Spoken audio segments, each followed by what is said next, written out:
This is Smarter San Diego TV. Here is what they don't want you to know. Owning a home is the cornerstone of any good financial plan or retirement strategy. I mean, that's the real reason we buy real estate. You've got to be smarter if you want to be successful. That's what this show is. This is going to blow your mind. You're going to share this with everyone you know. I guarantee to make you smarter than everyone else. If you do nothing else in your lifetime to save for retirement other than own your home free and clear, you're going to be okay. And now, here's your host, Derek Evans. Welcome to Smarter San Diego TV. This is the place where you get smarter. And it's all commercial free. Today's show, jam-packed. Please welcome my co-host, Rebecca Peters. Hello. How you doing, Rebecca? Doing great. You haven't scared me away yet. I haven't scared you away yet, but I've been working on it. Yeah. I gave you a weird nickname last week and all that stuff. Great show today. Yeah. Fantastic show, in fact. Yep. Brent Humphreys. You haven't met Brent, have you? I have yet to meet Brent Humphreys, yes. Character. Let me tell you something. It's going to be very punny around here. Okay. He's the pun king.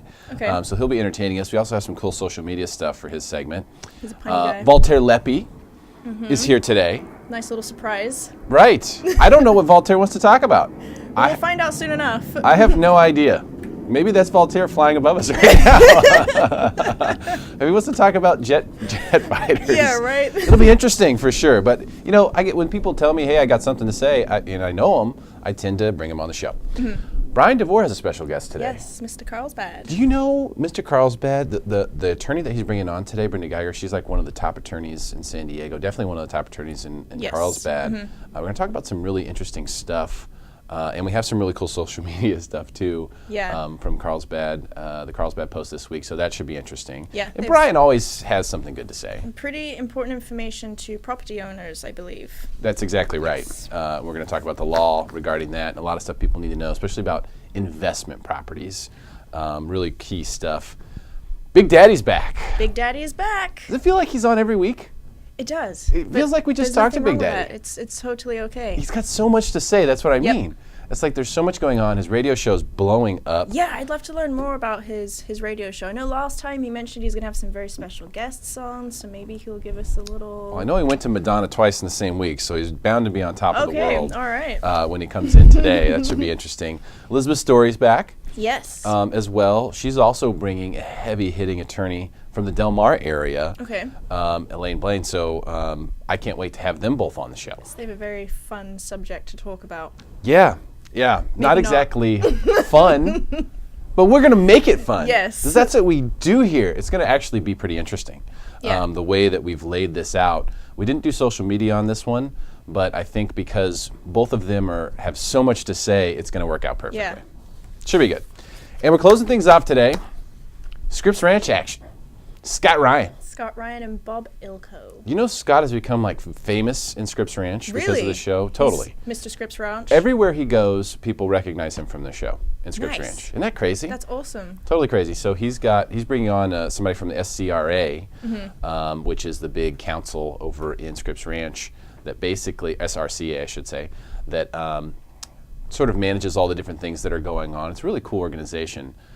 He's bringing the president today, so that should be cool. Ooh, fancy stuff. Yes, oh yes. And social media was definitely going off. I mean, Scripps Ranch residents are all over it. Yeah, and you know what? Scripps Ranch is a really, really, really, really, really nice area, but they still want to see some nicer things. So. Well, I tell you, it's just Sounds that the good. community's involved, which is Yeah, great. yes. They're paying attention, so we're going to give them the great information. Time for me to get the jacket on. It's time to start the show.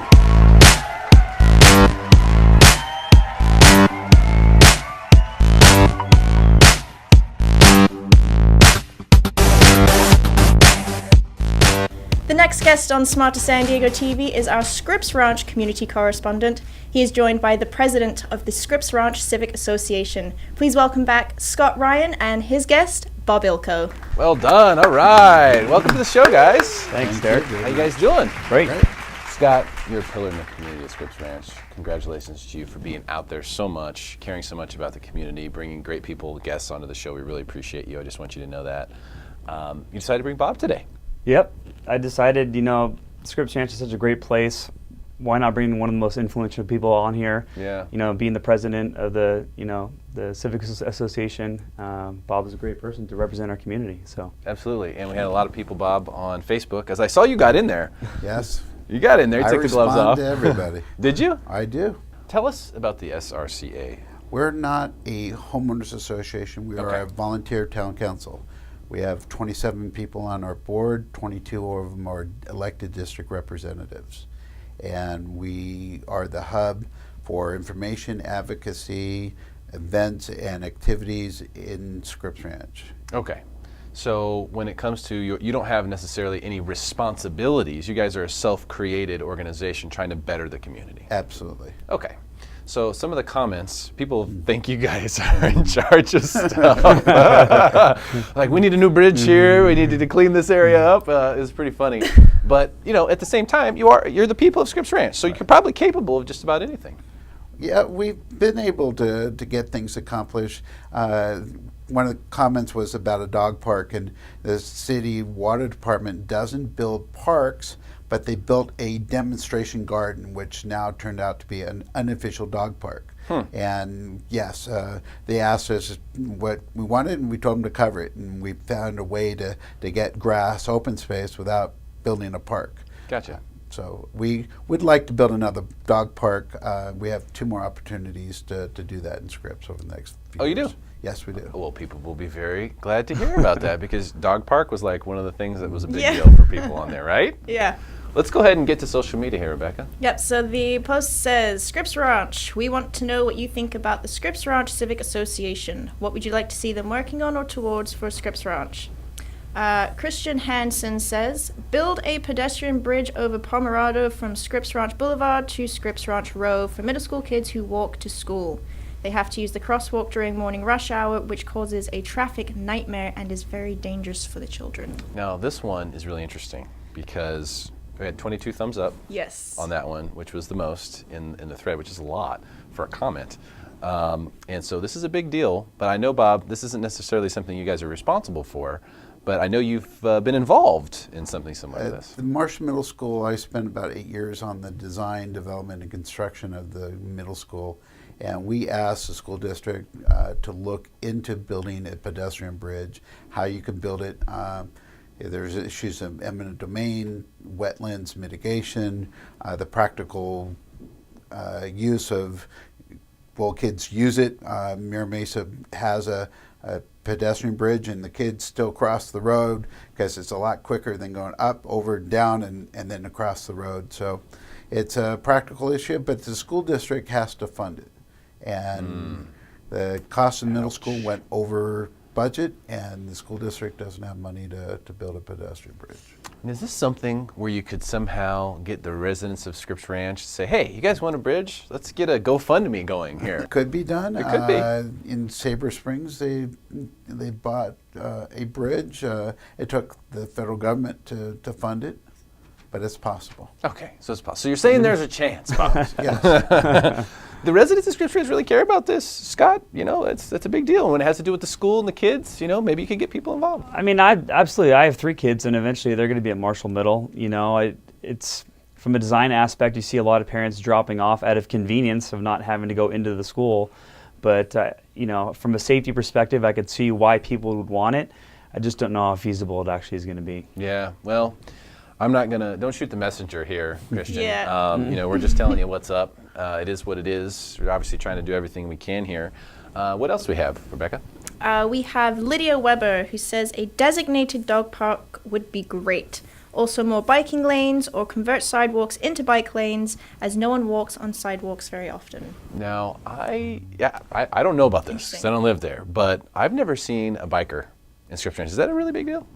They're around. You Yeah? see packs of bikers, actually. A lot of them head out towards Poway on Scripps Parkway. So I see them oftentimes in the mornings, Well, On Scripps Lake Drive, we added bike lanes when the city didn't have them. Pomerado Road gets the bicyclists that go to Poway. It's something that the city is looking to do more of, but unfortunately the road width is what it is, and you can't squeeze a bike lane necessarily in a lot of our streets. I'm just as scared when there's a bike lane and the bikers, man. They just seem to, they're way too brave. Yeah. They're just like, all the way over in the lane and stuff like that. Well, there's a rule now that the driver has to leave like a 3-foot bumper. Yeah, and how can you do that? I mean, unless you're driving the other lane. But then you think, it's really not that much. No, it's not. Not for what's going on. What else do we have, Rebecca? We have Kathy Randall, who says, Stonebridge just put up a beautiful signage welcoming people to their neighborhood. Wish we had a statement sign or two. Okay. This comes up a lot, I think, in Scripps Ranch. People really want the big entry, Scott. Yeah. What's nice is they just redid the signage as you come into Pomerado, but more than just the beautification of it, it's the dead trees on Pomerado, and there's a lot of eucalyptus, and over time, some of those trees have been removed, but I constantly hear it as a comment, whether I was at the Fire Expo or talking to residents or agents on Caravan. It seems to be a hot topic, and I'm sure Bob has some ideas of what could be done. Anything there, Bob? Well, if it's within 200 feet of homes, the city fire department does regulate that, and we've been removing certain size trees within the 200 feet of habitable homes. The property, then city-owned property. So what are you going to do? There's some issues of using public funds on private property to build a monument sign. That could be a hang-up. Well, maybe we just need to get a petition going. Maybe that's what we need. Yeah. I know the market's been doing well in Scripps Ranch. Scott, do you want to tell us, kind of give us an update on what's going on? Yeah, absolutely. Scripps Ranch is just, if I had one word, it's consistent. I mean, if you look at the current active pendings and solds, detached condos, it's almost even across the board. Right now, you basically have 34 active properties or sold properties. You've got 28 pending and 32 sold from a detached perspective. Now, I did take out Stonebridge because that's a whole different anomaly, so we're talking about proper Scripps Ranch. From a median price point, everything is coming down to about $900,000 is the average, median price for a home in Scripps Ranch. The pendings are around $772, and things are really moving. The best thing I actually saw was the price per square foot. The price per square foot, detached versus condo, was within pennies of each other. Wow. Everything is settling right at $325 a square foot. And that seems to be a real hot button for buyers. That doesn't work very well at the coast because you see a lot of custom homes, but in Scripps Ranch, you have a lot of like-kind property. So things really seem to be settling down at that $325 a square foot. And then looking at the days on market, things are trending upwards a little bit. The lower priced properties are still selling quickly, but you're seeing the days on market incrementally starting to go up a little bit. So if I'm a buyer or a seller, kind of looking at things, I think if you're a seller, you want to beat that spring rush. I think the inventories in general across San Diego and especially in Scripps Ranch are going to increase from where they've been. So as a buyer, you need to be pre-approved, ready to go. And as a seller, I'd try to beat out that competition and be one of those first homes on the market in that late winter, early spring. Okay. So fantastic stuff from Scott Ryan. Really appreciate you being here and bringing Bob with you today. Absolutely. Bob, thank you for your time. Thank you very much. All right, stick around for more Smarter San Diego TV, where we guarantee to make you smarter than everyone else, commercial free.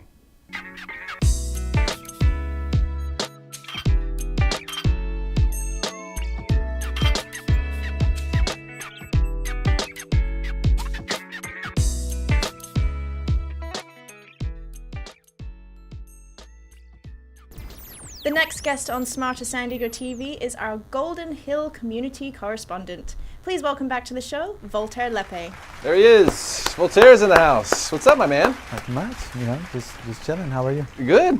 Great to have you here. Thank you. It's good to be here. I like the purple tie, by the way, I should say. Well, I thought it was pink, but I'll work with it. You got a pink shirt, and I figured I'd get a purple pink tie. Purple. It's all powerful stuff, man.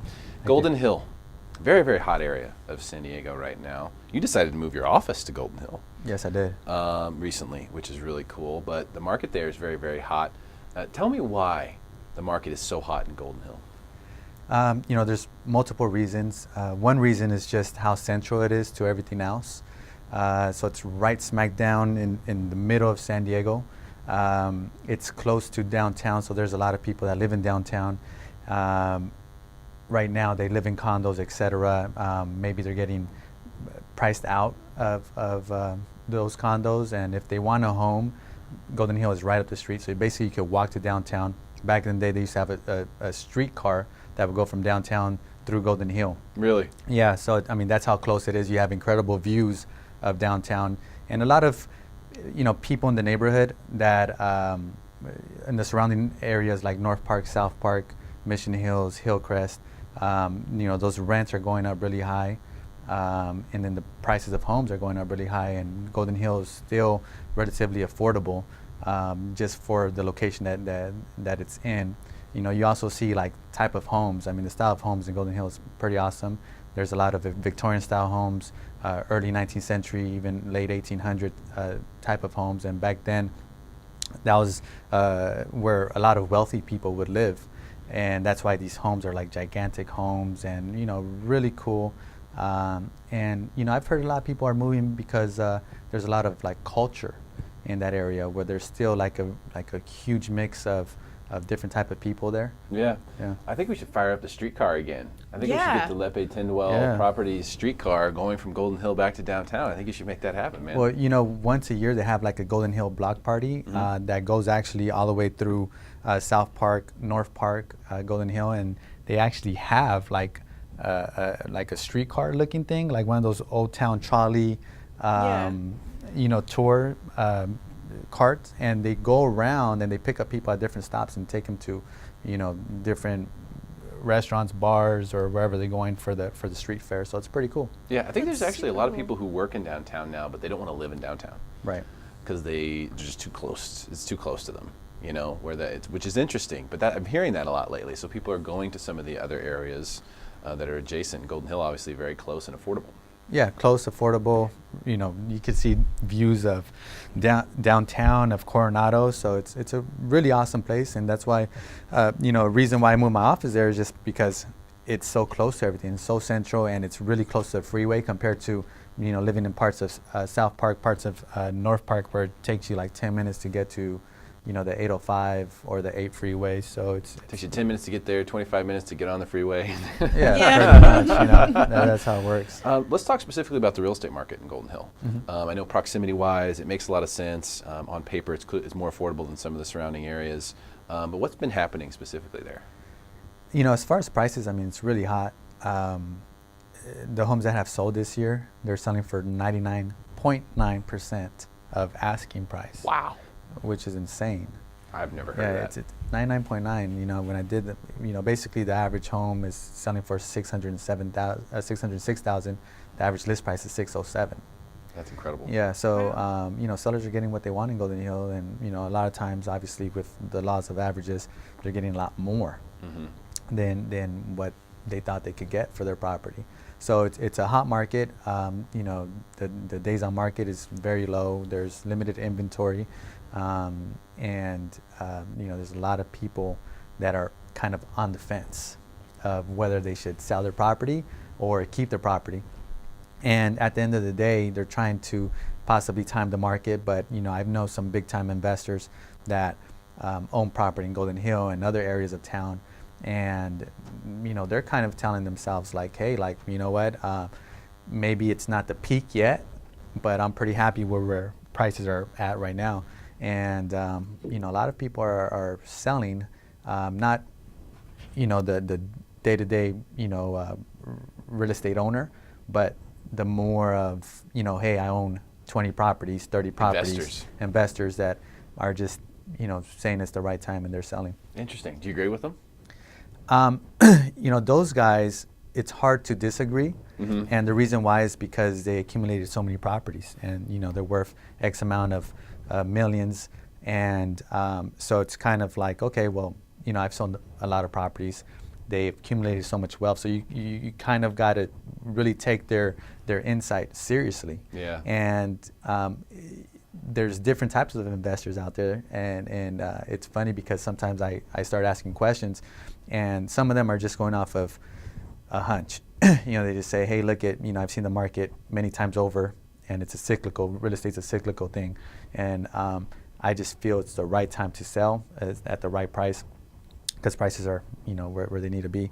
And then there's other guys that have a lot more data to back up their decision, and they're saying things like, hey, what, the rental increase and the price increase just doesn't match the income of people in San Diego. Kind of been the issue for a while, though, and the market's still been strong. And then you have areas like Golden Hill, which are sort of up and coming, Right. you know, where a lot of people don't even know, but they don't talk about it. Right. And when that happens, usually there's a good opportunity to be involved one way or the other. But you've got a free home seller course for the people who aren't the investors with hundreds of properties, who have Right. all the data, so that they can figure out if it's the right time for them, and if it is, what they should do, right?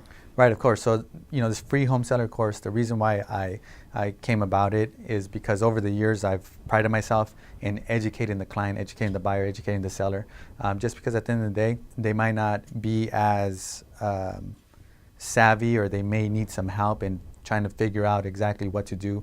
They might have bought or sold, you know, 0 homes, or, you know, just a few homes throughout their lifetime. And I've always educated them in different ways, but then, you know, the bright idea came about and said, hey, let's just put a home seller course together. And then that way they can know as much as, you know, a really savvy investor, or as much as a real estate agent that sold a bunch of deals. So Right. that's why, you know, we created this, and we're putting it out there for free, you know, to all home sellers or future home sellers to take this video course online, and, you know, they'll receive these courses from me, you know. Directly, right? Directly. Just by going to the website. Super easy to sign up, super easy to participate. I've looked at it, done it myself. This is something that if you are considering selling, like right now, if you're one of those people who's on the fence, like you were talking about earlier, take a look at this, the free course, by going to the website on the screen. Of course, you can always, when you get to the website, you can call or message Voltaire in a number of different ways from there.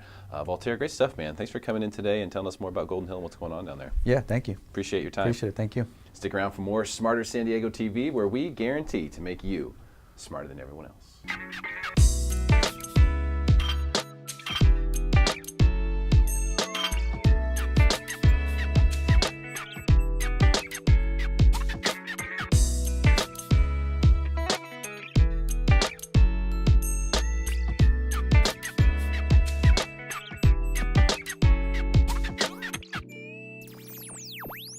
The next guest on Smarter San Diego TV is our Carlsbad community correspondent. Please welcome back to the show Mr. Carlsbad himself, Brian DeVore, and his special guest, estate attorney Brenda Geiger. They're here. All right, they made it. What's up, guys? How you doing? Hi. How you doing? Doing very great, thank you. Really interesting subject today. Talk about investment properties, some advantages, tax advantages, advantages in the law through estate planning and stuff along those lines. And we asked people in Carlsbad if they would buy investment property in Carlsbad, so we'll be doing that via social media shortly. Brian, Yes. you wanted to bring in Brenda today. Yes. A well-known attorney in Carlsbad. Tell me why. So in my practice, I'm asked a lot of times by my clients, how should I hold title? All these different legal questions, which I'm not a lawyer. I can't answer those questions. So I have to tell my clients, I'm not a lawyer. I can't answer those questions.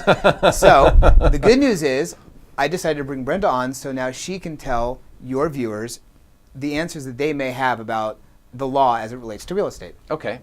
And Brenda, now a lot of times lawyers can't answer questions either because they have to say, well, it depends on a lot of different things. But It today, does. there are some general guidelines that you can use. For example, if you're buying an investment property, you have advice for people.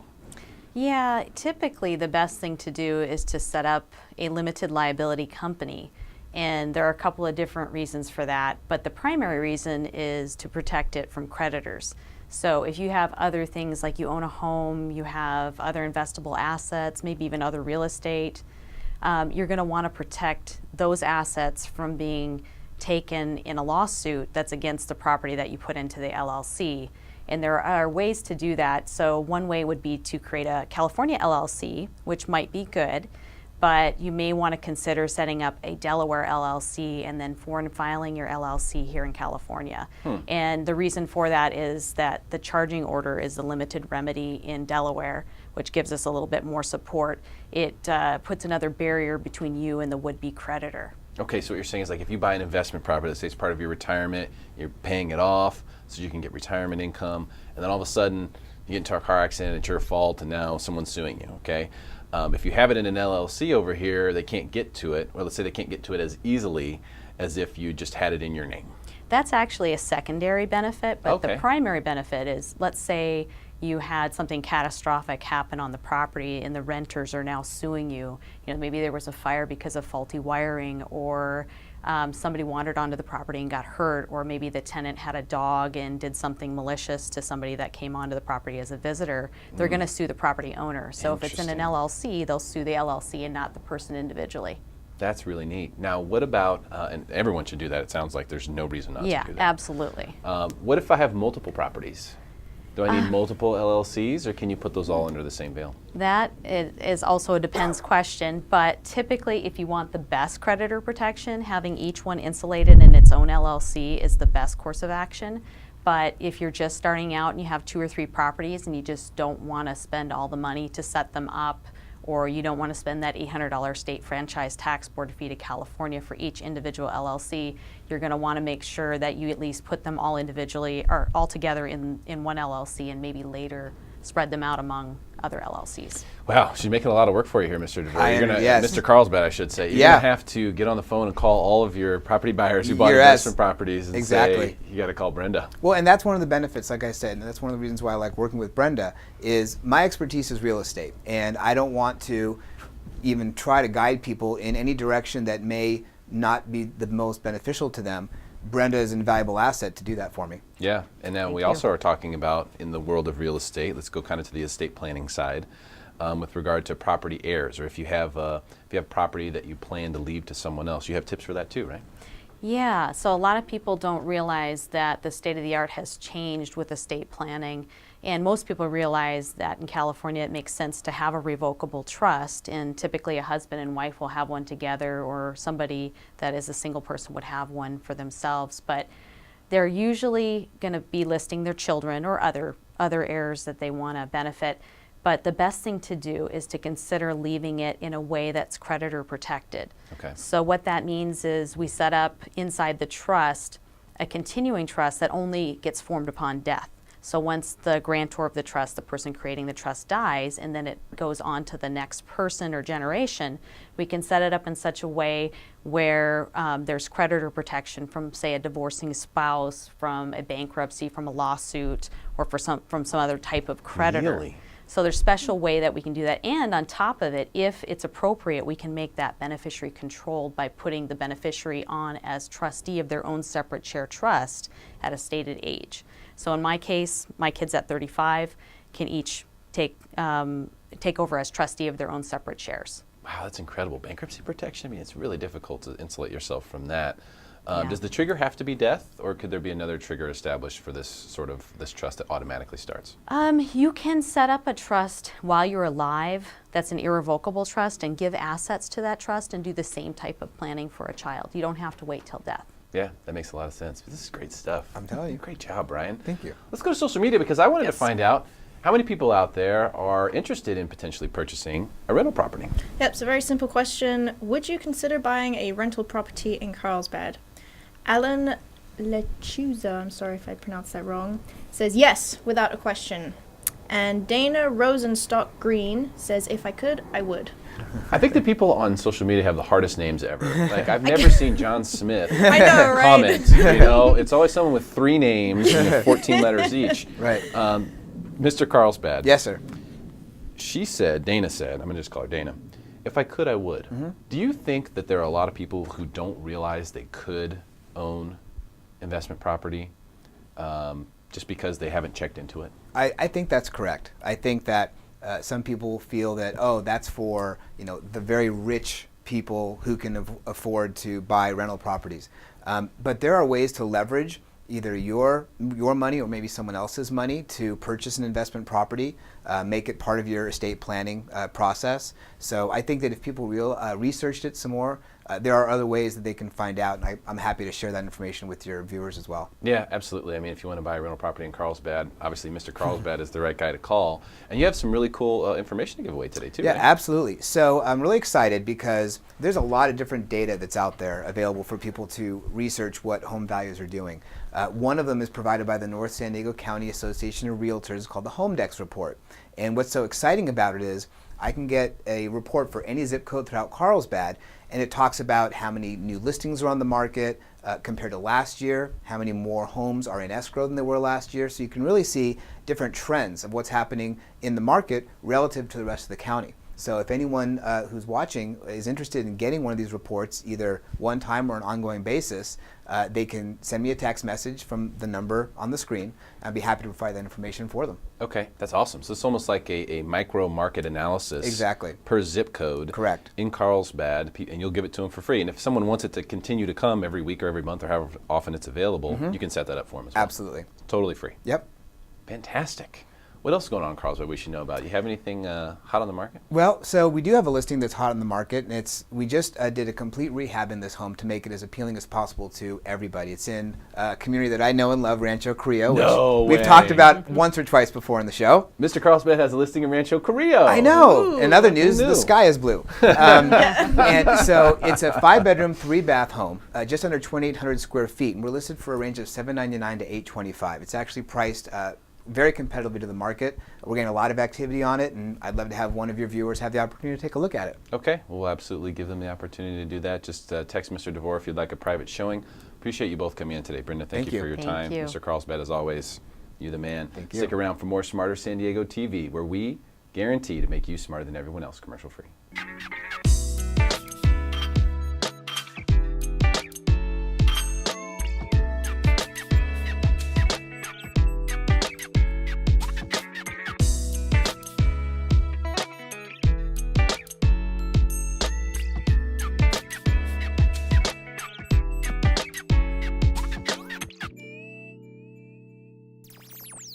The next guest on Smarter San Diego TV is the host of a very popular radio show, Big Daddy Radio. Please welcome back to the show, Big Daddy himself, Brian Garrity.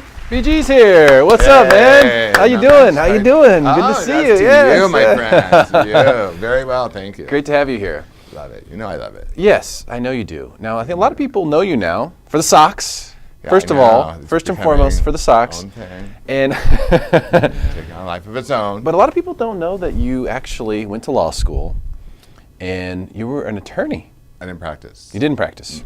But I'll bet. I mean, I was in law for 10 years. In law for 10 years? Yeah, as a law clerk. And I went to law school. They kind of pushed it on me. And my parents were so excited because it just wasn't something that I felt.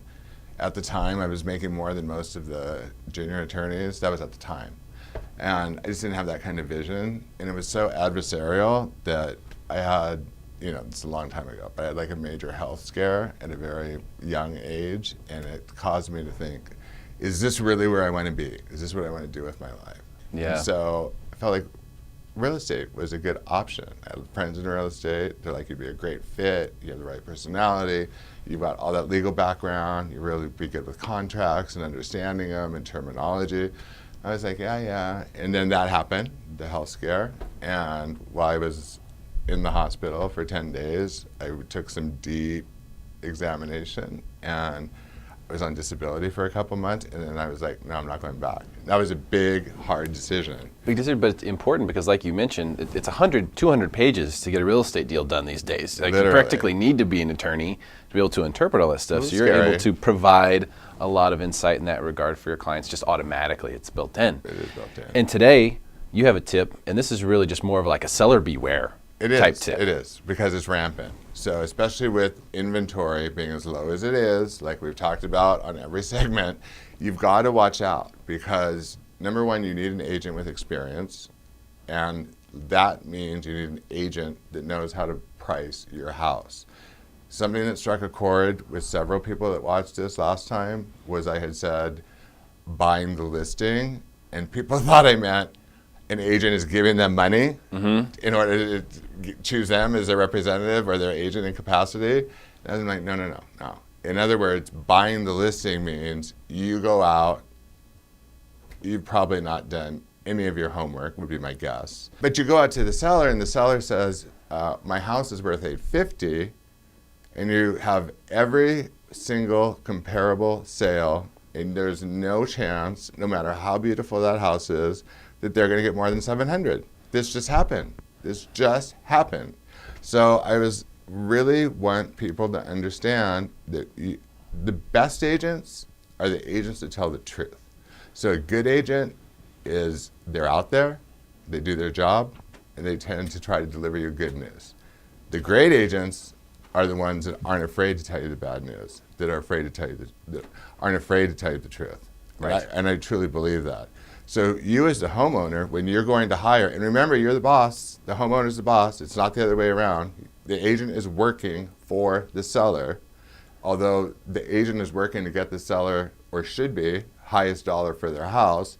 That does not mean you let the seller dictate price. And I've walked away from listings where they've wanted to overprice their house. I knew there was no way I was going to get the house sold, and I just had to walk away because the sellers, and of course another agent came, picked up the listing, look at the MLS 60 days later, and there it was, selling for at or less than what I had quoted them for.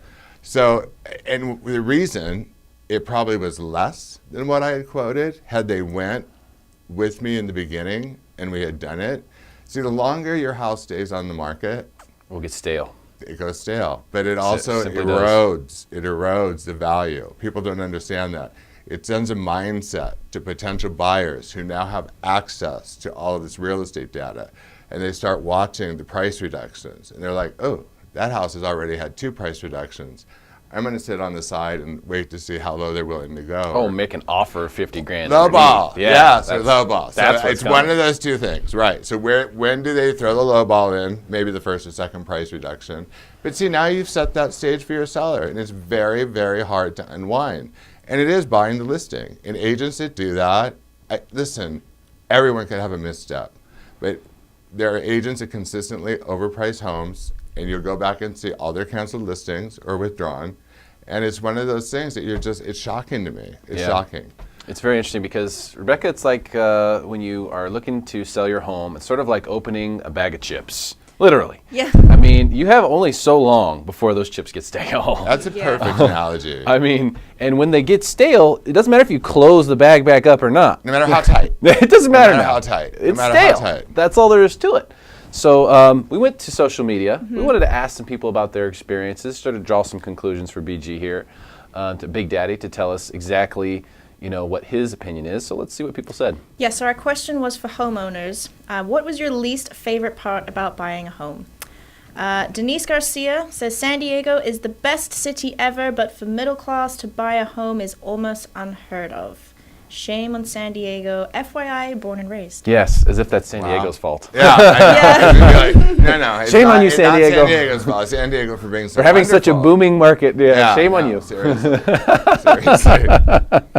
What was interesting to me was we had Monica, what she had to say.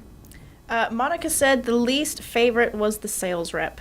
Yeah, Yeah. and she said nos frego, Nos frego. which I believe means not so hot. Yeah. Not so hot. Yeah. So that was a common issue. And then, of course, what Michael Timpson said was also interesting. Timpson, sorry, I'm not going to pronounce your last name. Tim Chechen.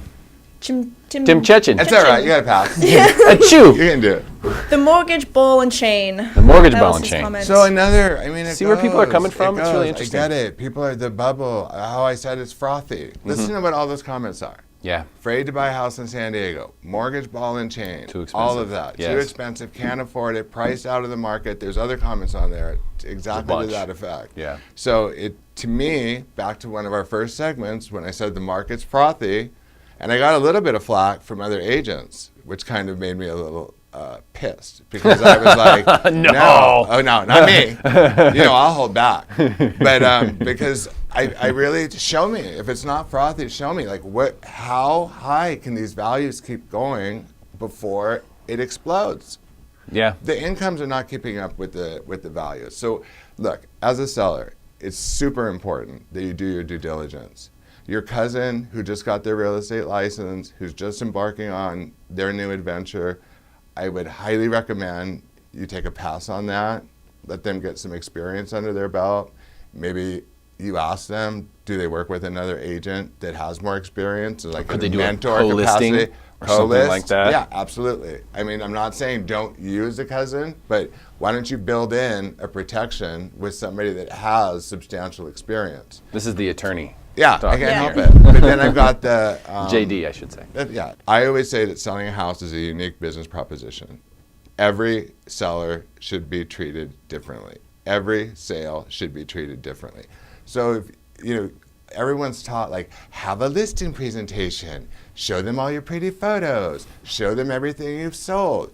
How about you change your way of thinking? Yes, your background should speak for itself. They should be hiring an experienced agent. That should be part of it.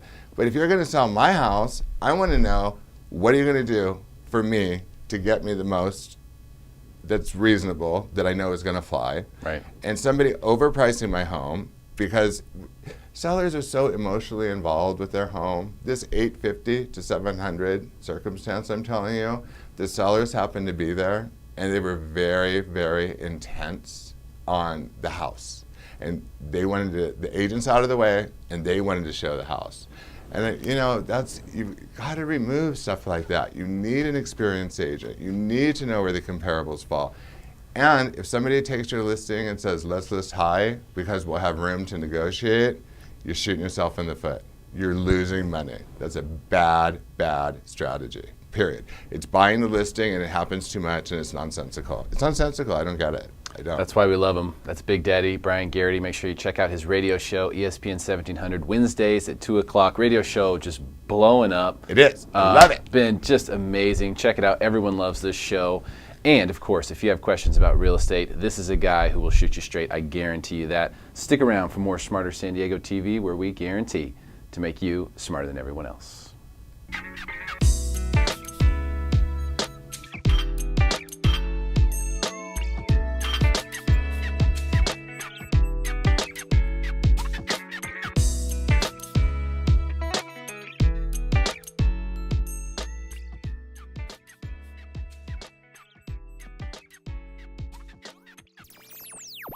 The next guest on Smarter San Diego TV is the all-time champion of the real estate debate. Please welcome back Elizabeth Story and her special guest, Elaine Hine. All right, the champ is here. She's in the house. Here What's to up, bring champ? it. How you doing? I'm doing well. It's a beautiful day in San Diego. It's a beautiful day in San Diego, as it always is, and it's great to have you here. Now you have a special guest with you today. Elaine Hine is here. Absolutely. Thank you for having me. Yeah, it's great to have you, Elaine. Tell me why you wanted to bring Elaine on today. You know, I really hit it off with Elaine from the beginning. She's a very compassionate person, but she's also extremely professional. And in what Elaine does, which is specialize in family law, it's important to have someone who is both tactful and professional and also compassionate. Yeah, and so when we talk about, divorce situations, what are we going to do with the house? That's a really sensitive area. But we have both experts here right now to sort of dive into that and figure out, all right, well, what do we do? From a real estate perspective, I've helped clients both on the buying and the selling side when they're going through divorce, and it's really nobody's business, and it's not anything that needs to be advertised in print or when you're touring the home. It doesn't need to be every buyer who comes through your house doesn't need to know that you're getting a divorce. So when you're working with an agent, you want to make sure that it's someone like myself who is extremely interested in protecting your privacy, but there's also ways to sell the house that makes it far less obvious, and there's ways to sell it that make it obvious. And that's one thing that I really take a lot of pride in is I go through the home with a fine-tooth comb and I say, look, here's some things that we need to change. I work with a stager to say, here's some things that we need to change to make this house still look like there's love inside from all angles. Right. Because they sell better. Yeah, exactly. And that's your job in that situation. Elaine, it can get hairy sometimes in a divorce situation, especially with property involved. What kind of advice do you have for us? Well, my first piece of advice would be to consult an attorney before you file for divorce, so you know what you're getting into and you know what your rights and your obligations are going to be when entering into this divorce situation. There's all sorts of different types of situations people find themselves in. They have a house before they got married and then they transferred it to joint title. They put separate property down. It's important to consult an attorney before you go through that process, and I can certainly help you figure out what your rights and obligations are, what you'll be paying, whether it's better to sell the house, whether it's better to buy the other person out, and I can always refer you to a great real estate agent, and if in fact you have found that it's necessary to sell that house. And Elizabeth's one of those. Yeah, well, I think it can be clean a lot of times to just sell the home and kind of move it, but a lot of times people don't want to do that, right? Someone wants to keep it for whatever sentimental reasons, or this is where the kids have grown up, we don't want to change that for them, or whatever it may be. And that's a whole nother set of considerations you have to think about because, as you know, Elizabeth, with your background in real estate and lending, just saying, all right, it's your house now, that doesn't take anybody's name off of the paperwork.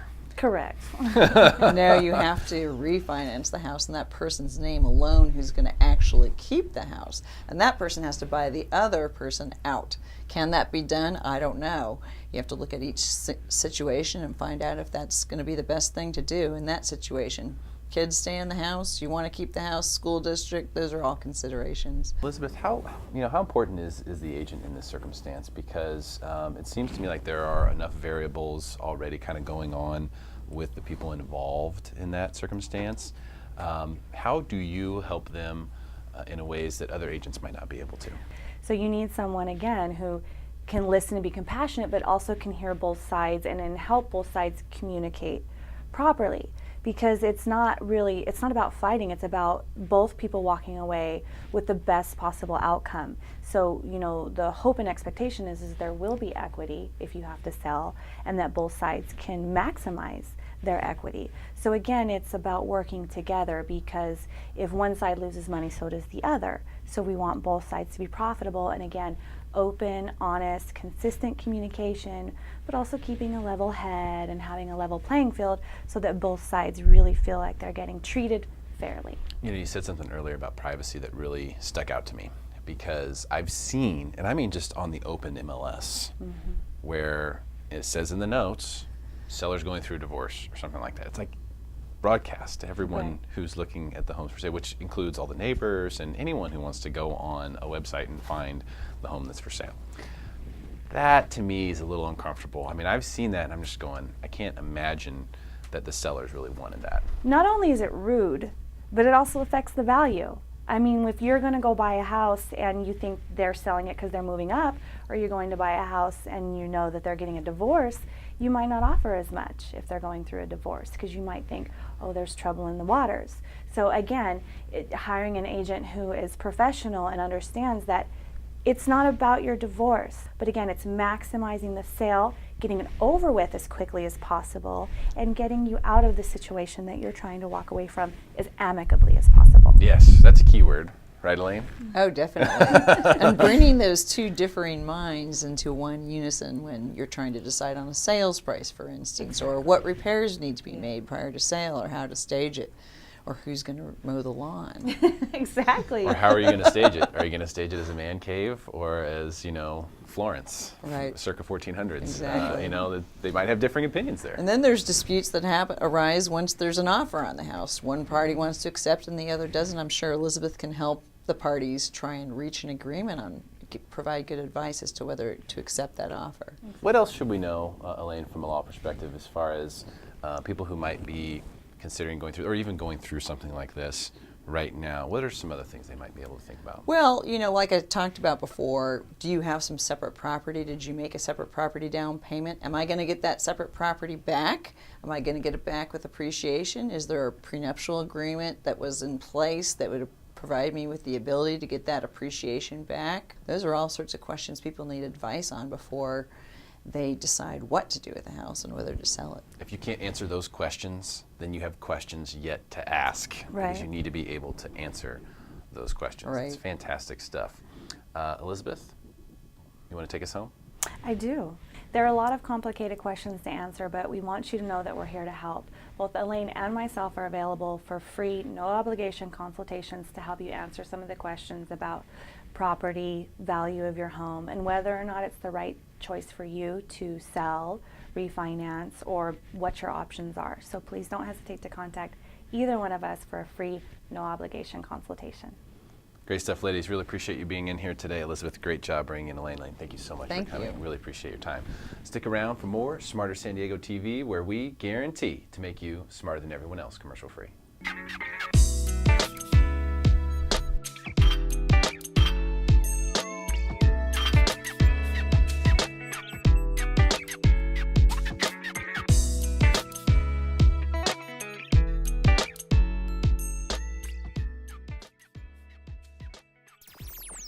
The next guest on Smarter San Diego TV is a North County real estate expert. Please welcome for the very first time, Brent Humphreys. He's here. He is here. Brent Humphreys is here. How about it? Welcome to the show, Brent. How you doing, man? I'm great, thank you. Drove here in the rain. That's hard to do in San Diego. I know it is. It is. You picked a great day. Yes, I did. Really interesting subject matter today because we're talking about sort of the real estate industry in general, what it's like, how you're different. Now, you're one of the top agents in North County. In fact, I saw top 10 recently in one of the actual, not a poll, it wasn't like a popularity thing, it was actual business conducted. Yeah. I think that was ranked on short agents though. Like was it height? Productivity for 5'3" agents, I'm not sure. No. Yeah, no, that was a You're a pun of fun, did you know that? Thank you. So, how do you do it? You're a one-man show, right? I am a one-man show. Just you? Yep, I am. How do you do all that? Well, I do it with great attention to detail. I mean, everywhere I go, I've got my office connected. I mean, I drive a Tesla. I've got the infotainment browser. I've got a window into my office with all of my clients and files, and Dropbox is synced and got everything there. So that's really usable. You can actually do that, and it works. Absolutely, it's feasible. Oh, yeah. Wow. I had a San Diego police officer last year sign 210 pages for an escrow that we had him in my car, parked, by the way. In your Tesla. In the Tesla, but parked. No signing and driving. It was great. 210 pages. Wow. And that's because that's a touch screen. So touch he's screen. just using like DocuSign and other technologies, yeah. Wow. And one of the exciting things I've done too is I have a full-size onboard laser printer in my car. What? And so car's got its own email address. So one time the office called and actually sent me documents before a listed appointment. I'm like, oh shoot, I forgot the market report. And they pushed documents to the car. I pulled over and there they were. That's hilarious. If I had a printer in my car, it'd be very dangerous. Yeah. Don't print and drive though. I would be so tempted to print stuff, stick it in the window. Yeah. So if someone has it comes in handy though if you're out shopping, and your wife sends you a coupon, you forget to, bring it. You can just say, "Oh, I'll be right back." Or you're going to go home and get that coupon. I'm like, no, I'm going to print it in the parking lot. You get some funny looks. Do you have something, Rebecca? I was going to say, if someone has the winning lottery numbers, let me know. That could definitely help me out with my studies. Just print on the way to school. Oh, I forgot. If someone's going to win the lottery, I'm sure they'll let you know. Then there's no excuse to not get my homework done. There you go. So, technology, that can't be everything, though. There's got to be more to it than that. It's word of mouth. It's referrals. When you are laser focused on what the client wants and not what you want, when you walk into a living room and people ask, is now a good time to sell, and you're not looking at your personal finances or the balance in your checking account, but looking at what their needs are, you think I get a funny look when I can go and print something in the car. The real funny look that's really, really fun, Derek, is when I walk into someone's living room and I chat with them and I say, I know that you've called me to sell your home. I really think we ought to wait another 6 to 12 months. They just can't believe it, and they remember you, and they refer their friends and family. I bet it does, because we decided actually for this segment to go to social media and ask them kind of, what do people think in general about real estate agents? Are they trustworthy? Rebecca? Yes, so the poll was, how trustworthy are real estate agents? Use a scale of 1 to 10, with 10 being 100% honest all the time and 0 being 100% dishonest all the time. Jack Rowell says, I think there are more neglectful / inexperienced / dumb realtors than dishonest ones. What do you think about that comment, Brent? Is that more true? Is it not necessarily the intent to be dishonest, but more just neglect? I think there's dishonesty, and I think there is also neglect. And I think that we live in a world where people are increasingly for themselves and will say whatever's convenient. They need to tell a lie to cover something. They'll tell a lie to cover something. And when you overlay that with an economic climate and a business model that if you don't produce, you don't eat, I think that there are people that will cut corners and say whatever's convenient for the moment to get a listing. Well, being that we know you're a very honest guy and not self-serving, how do you help people, for people who are watching right now, how can we help them figure out how to find someone like you? What are the questions a normal person would have to ask? You're so praiseworthy. They're going to think this is a paid ad. The way people find an honest agent, I think begins with reviews. Look on Yelp, look on Trulia and Zillow and Realtor.com and LinkedIn particularly, and read what people are saying. And I think you can tell a true review from a false one. Now, I have opinions about Yelp. I have only 5-star reviews on every site, including Yelp. I do think it's a good idea to look at reviews. LinkedIn is a really brilliant idea, though, because people people have to go on there and have to endorse you. They have to Correct. say, yes, I endorse this person for this particular skill. Correct. They could endorse you for multiple skills if they believe you're worthy of it. And if someone has a really robust LinkedIn profile like that, then chances are they're the real deal. Yeah. So read the reviews. Ask if you can contact references. I mean, if you can contact references and find out that these people are really, really legit and that you provided a real value in a service, it goes a long way. I mean, this summer I relocated the economics professor for business management at San Diego State, which is my alma mater. Cool. And I was doing video shoots in a home and trying to send everything back via secure link because he had relocated here from Illinois. Long story short, the home had a crack slab. And I went out of my way to make some phone calls and try to line up a structural engineer to evaluate that crack, take pictures of the crack, the measurements, and send them back. And when I met with the structural guy, who was an expert witness in 22 cases in Northridge and New Orleans, Katrina, all of that, he looked at me and he said, "You're the real deal." And I think I blushed because I'm like, well, that's really kind. Why? We just met. Why are you saying that? And he said, most people in your business, and I don't think this is true, okay? I'm not here to blast my colleagues, but most people in your business don't want to see me.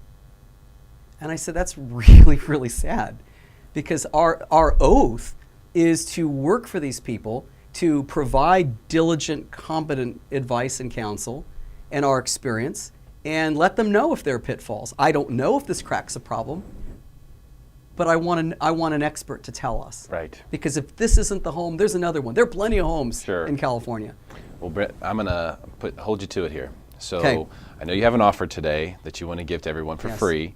And all they're going to have to do is just simply text you in order to get it. Great. What's the offer? The offer is, and I've spent 14 years in this business, and by the way, I'm a third-generation broker. So father started in 76, mom in 78, grandpa in 67. 4-year college degree in real estate, okay? I've been around this eat, sleep, and drink real estate.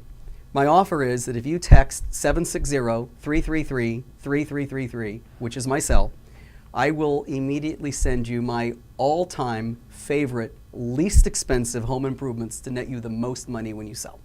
Okay, so this is the top 10 home 10. improvements, least expensive home Least improvements expensive, right. to help improve the value of your property. Yes, and you'll be surprised when you see them, because these aren't major kitchen demos and granite and stainless steel appliances. These are little things, most of them about $300 or less, that will dramatically impact directly the price that you get when I sell your home.